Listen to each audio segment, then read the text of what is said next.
Alors, ce sont des risques liés à l'organisation du travail et aux relations interpersonnelles. Le fait d'être confronté à certaines situations au travail, par exemple être surchargé, avoir peu d'autonomie, ne se sentir pas assez reconnu, pas assez soutenu par ses collègues, sa hiérarchie, réaliser un travail qui ne correspond pas à ses valeurs personnelles, peut favoriser des problématiques de stress, de harcèlement et de violence au travail. Sur le long terme, cela peut à son tour avoir des effets négatifs sur la santé, et notamment augmenter le risque d'épuisement, de dépression, de problèmes cardiovasculaires et musculaires.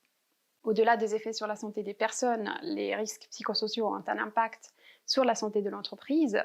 Par exemple, baisse de l'efficacité, augmentation de l'absentéisme et du turnover. Les employeurs sont légalement tenus de prévenir et gérer les risques psychosociaux, au même titre que d'autres risques plus connus, tels que des risques chimiques ou physiques.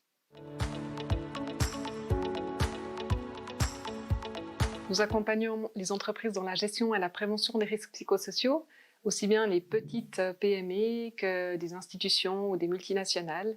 Nous adaptons à chaque fois notre intervention et nos méthodes à la taille de l'entreprise et à ses besoins spécifiques. Pour ce faire, nous collaborons étroitement avec les acteurs internes de l'entreprise. Et nous pouvons également collaborer avec d'autres spécialistes en santé et sécurité au travail, tels que les médecins du travail ou les ergonomes, par exemple. Nous proposons plusieurs types de prestations. Nous réalisons des formations à destination des cadres, des employés, des directions, des ressources humaines, mais également de spécialistes en santé et sécurité au travail. Et les thèmes sont par exemple prévention, gestion des risques psychosociaux en entreprise, prévention du stress au travail et en télétravail.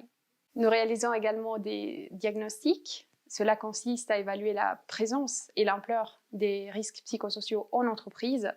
Et pour ce faire, nous allons dans les entreprises, nous observons le travail réel, nous réalisons des entretiens individuels et collectifs et nous réalisons également des questionnaires. Sur la base des analyses, nous accompagnons également les entreprises dans le développement d'un plan d'action concret qui vise à éliminer ou réduire les facteurs de risque psychosociaux et augmenter les ressources à disposition. Dans ce type de démarche, c'est très important d'impliquer le plus possible les collaborateurs et collaboratrices et également de se rapprocher de leur travail réel, de ce qu'ils font au quotidien, parce que c'est cela qui va nous permettre de bien comprendre les dynamiques et les mécanismes qui sont en jeu.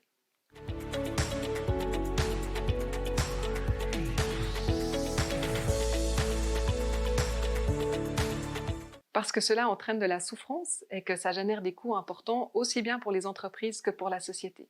Une enquête de Promotion Santé Suisse de 2020 a estimé que le stress lié au travail coûte près de 7 milliards de francs par an aux entreprises suisses. Par ailleurs, ça concerne beaucoup de monde. La dernière enquête sur la population active suisse a estimé que près d'un quart des travailleurs sont exposés à au moins 3 facteurs de risque psychosociaux.